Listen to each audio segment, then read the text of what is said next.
The following is a presentation of DangerZone Productions. Listen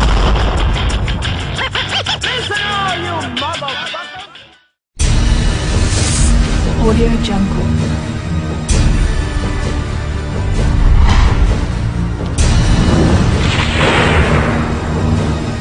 Audio Jungle.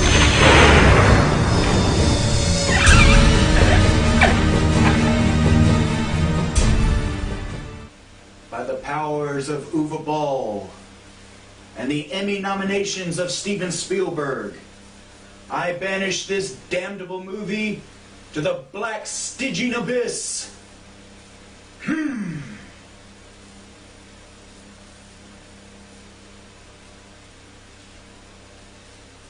Okay, maybe this won't work.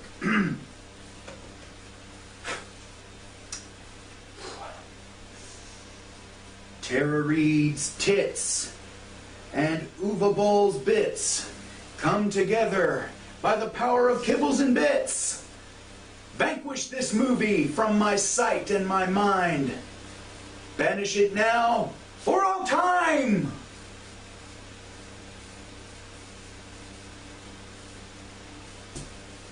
Damn it. The hell is wrong with this thing? Are the batteries dead? No good, rotten, dirty, stinking, filthy, rotten, novelty piece of... Oh, hi there.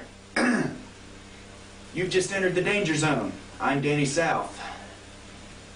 You guys are probably wondering what I'm doing here. Well... Alright, look, here's the thing, you guys. Turns out I do have a movie for you guys for Halloween. Only, unlike last year's selection of Trick or Treat, this movie is so bad. It is a horribly acted, horribly written, horribly shot piece of film. But being how it is Halloween, one of my favorite seasons of the year, I guess I owe you guys a Halloween special. Submitted for your approval, this is Mr. Halloween. The movie opens in October of 2004 in this small little town in upstate New York, I believe, as we see these two kids walking down the street and one of them acting like he may have just got done playing the Stephen King drinking game. Well, one of them breaks the traffic light and, of course, sends the cops after him. And right off the bat, there's already stuff I can complain about.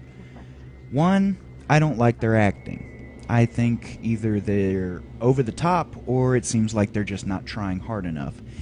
And really, as soon as this movie starts, as soon as the credits start, as a matter of fact, you can already tell you're in for a half effort at making a movie. Just the way that it's shot. And trust me, when the footage looks like it's been shot with my camera, you are in some deep trouble as far as cinema goes.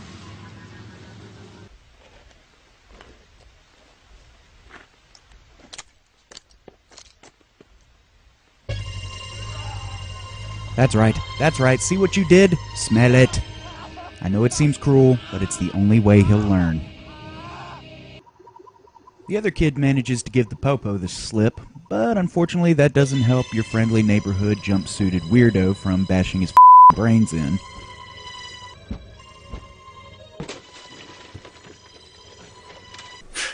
Yeah, you think that's scary? You should have seen the owner of the car when she found out her back window was smashed. Now that's some scary shit.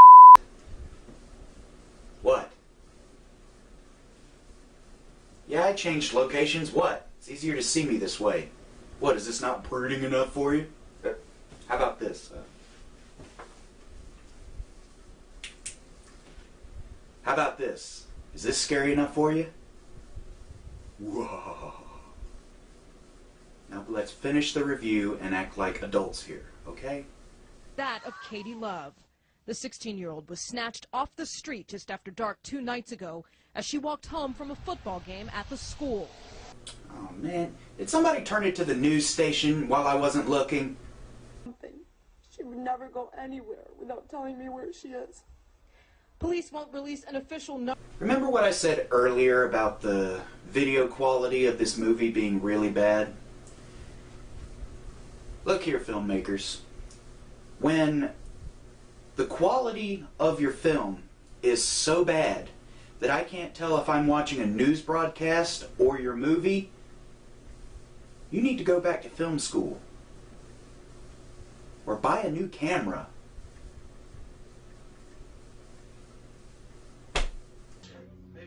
It's around this time in the movie that we're finally introduced to some characters with names. First, we've got Jack and Jill. Ugh, God, I hope not. And their buddy Jason. They're sitting around, hanging out, when all of a sudden they decide to break out a video camera that has some footage from last year's haunted house run. Turns out there's this guy in town named Bill Loomis who runs a really snazzy haunted house every year, said to be one of the creepiest ones in town. So creepy, in fact, that he's earned himself the nickname Mr. Halloween. But, needless to say, not a lot of people are all too, well, keen on Mr. Loomis. Sophomore, when we were in 10th, we were friends with seniors. Jack's just a little thick-headed, though. I think that's it. Well, he better watch his step. He's going to say something that will really piss me off.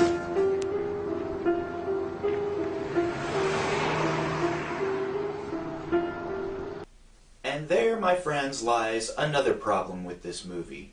The close-ups. Oh my God, the close-ups. The guy behind the camera has got a fetish for these close-ups, and he takes the opportunity to get a close-up on just about every single frame. A close-up is not necessarily bad. It helps build suspense. It helps build atmosphere. It can work if you do it right. But putting a close-up on every single thing, it doesn't make your movie better. I mean, case in point, if I did a close-up like this, it wouldn't necessarily build any atmosphere. All it would do was make you guys wonder, what the f*** am I doing behind the camera, and why am I focusing on this unimportant object in the background? It doesn't help the movie, it just makes it look stupid.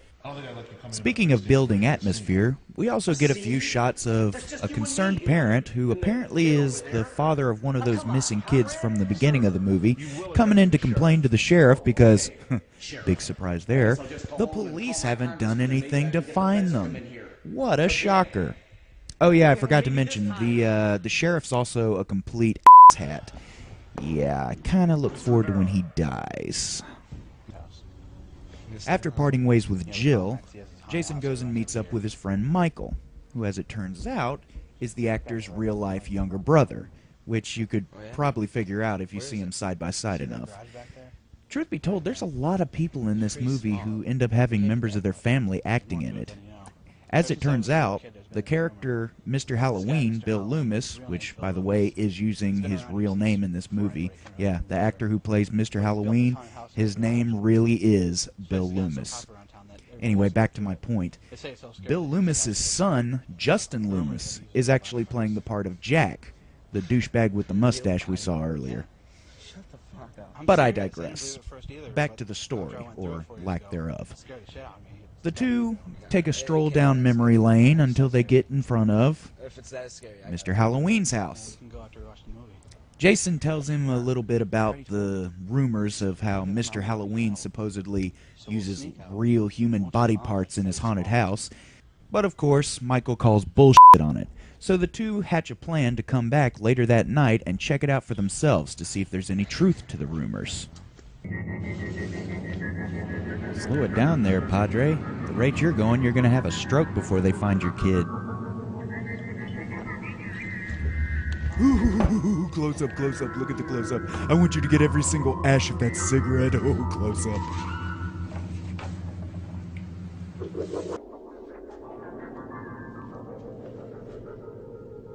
I'll get some fucking action in this town.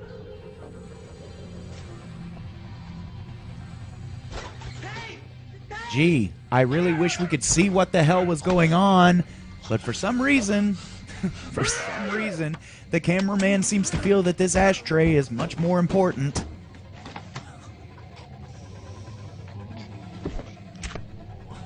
Yeah, dude, just because you spray a little bit of jelly over everything does not mean that it's going to make your scene more interesting. Ah, and to top it all off, they spilled the ketchup. Great.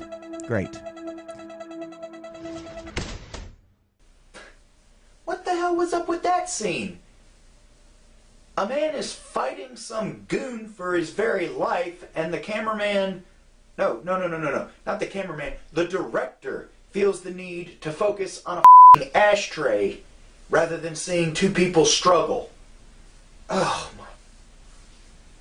Are you starting to see why I didn't want to watch this movie again?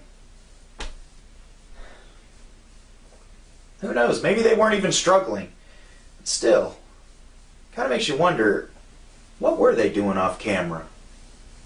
He's about to jag it on such a bright day. Who needs underwear or socks? Jag it. Been around God's country, and there's one thing I know: there's no better place for jacking it than San Diego. Jag it, jag it, jagging it, jag. Spanking it, spanking it, smacking it, smack. Jagging it, jagging it, jagging it, jag. Jagging it, spanking it, spanking it, smack.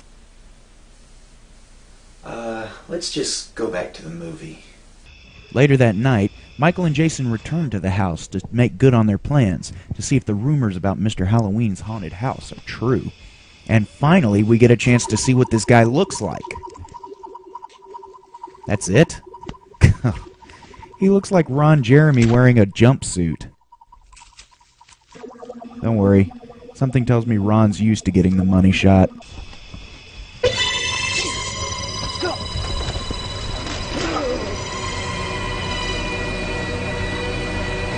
They try to escape through the cemetery, but Michael trips and messes up his ankle in the process.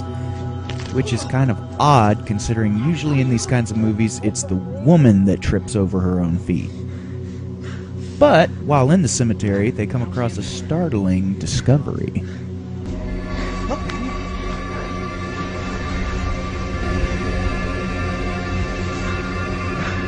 Can't be the same news. What are you boys doing out so late tonight? Sir. Call me Mr. Halloween!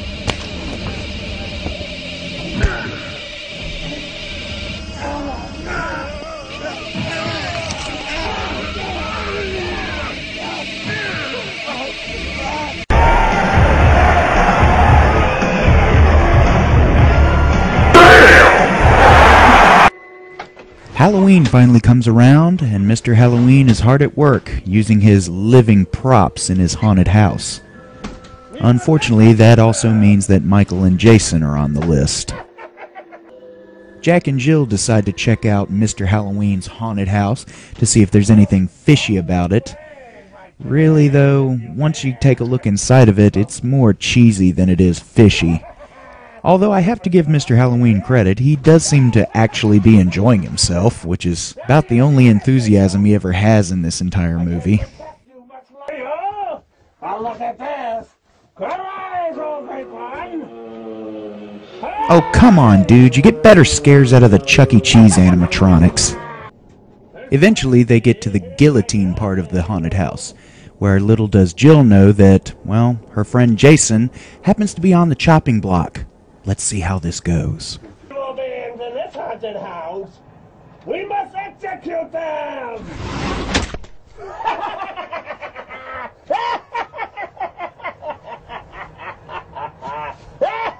Cool.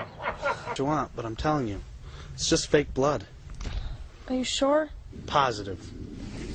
Jack, what the hell are you doing? You won't believe you're eating Ron Jeremy's butter.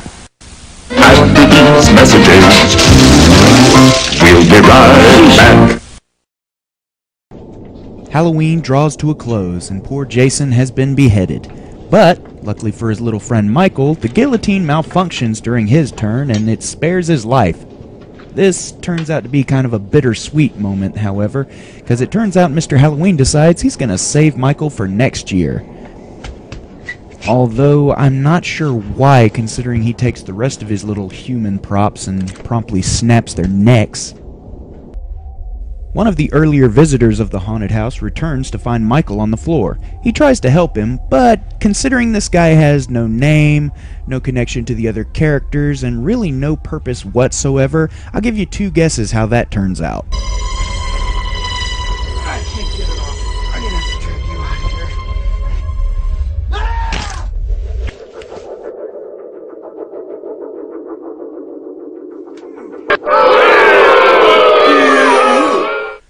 Come on, that's one of the oldest tricks in the book. I can't believe you're actually stooping to that low, movie. Hell, I can do that.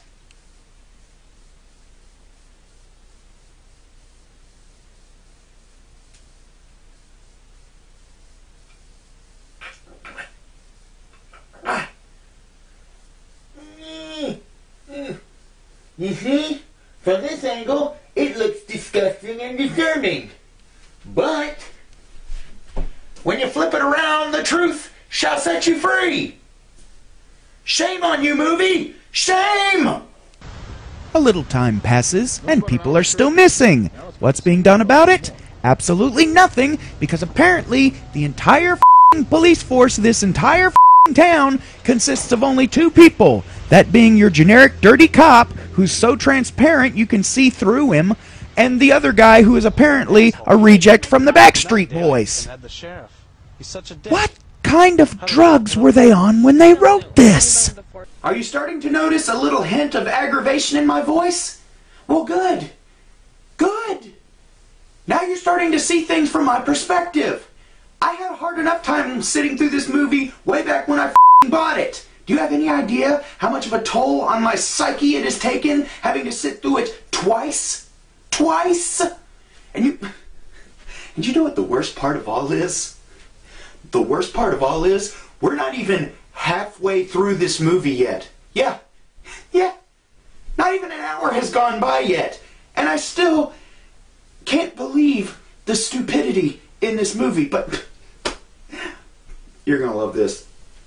If you thought everything else in this movie was, you know, nothing, that it made perfect sense or had a logical explanation into it, okay, smart. Well then, perhaps you can explain to me what the hell is going on in this scene.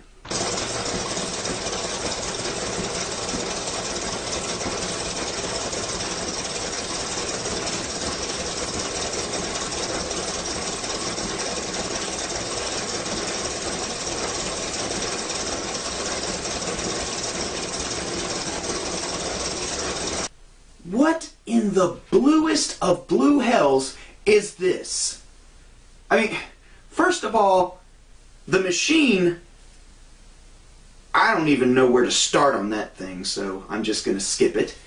But I mean, the hell is he doing? I mean, we've already established that it's possible that he might be a zombie.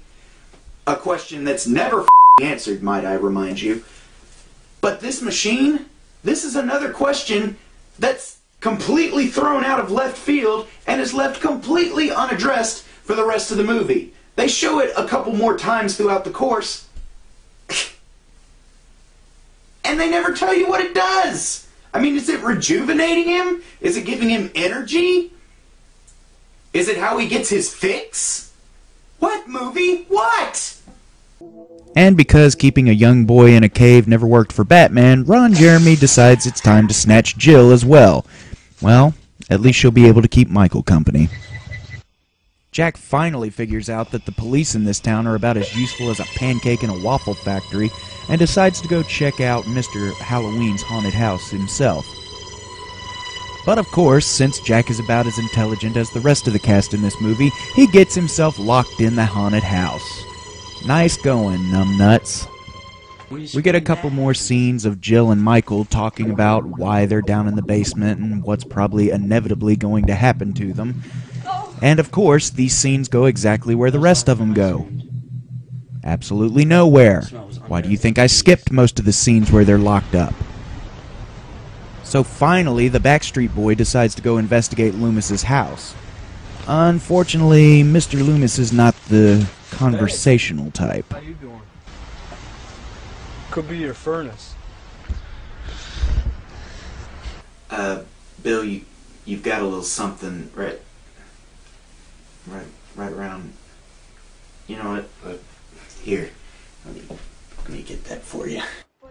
Mr. Halloween immediately delves into his basement, which of course the cop follows him and finds Michael and Jill. Now, the smart thing for him to do would be to release them, have them run like crazy to get to his squad car, him along with them, go back into town and get some help to finally put an end to this.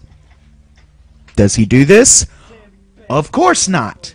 Instead, he pulls his gun and decides, hey, I can take this guy by myself. Stupid, stupid, stupid.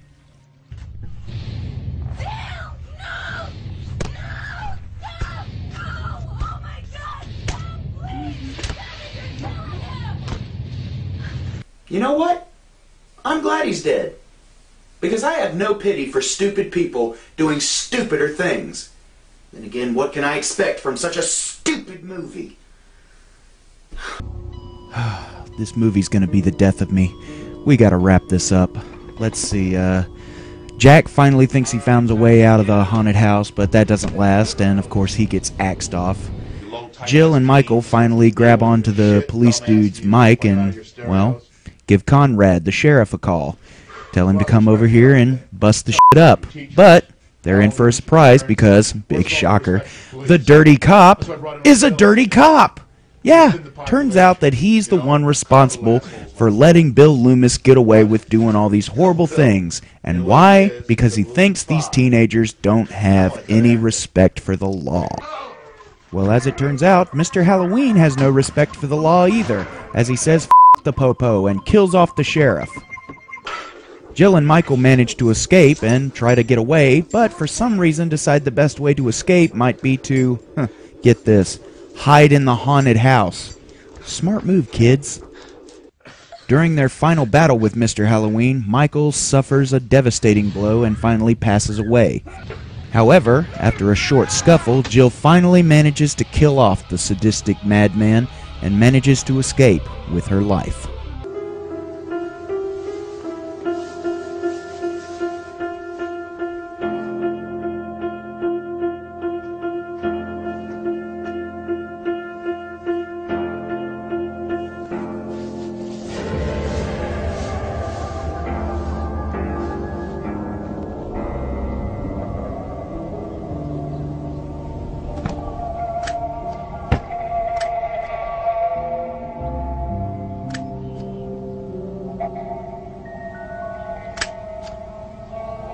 Oh, kiss my left nut, movie. And so finally, that's the end of Mr. Halloween. Good God, this movie was stupid. The light out of my face. This movie has got to be one of the worst Halloween-oriented movies I've ever seen. It's poorly acted, it's poorly directed, it's poorly written, it's just poor. You can tell that not a lot of effort went into it, and what effort did go into it definitely wasn't enough. And you know what the worst part of all is? I spent 2 hours watching this horrible piece of pig shit when I could have been doing anything else. I'm not going to get that time back. This movie tried to ruin my Halloween, but it failed. And you know what? I'm not going to give it the chance to do that to someone else. I'm going to do to this movie what needs to be done.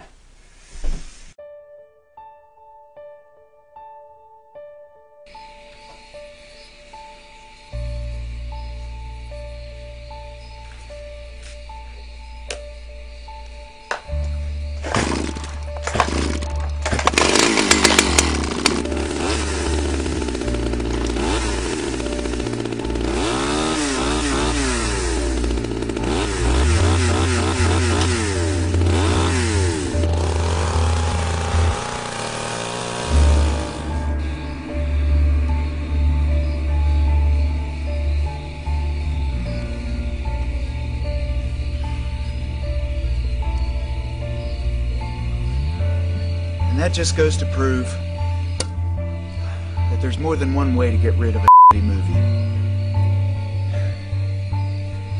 Till next time, I'm Danger Danny South.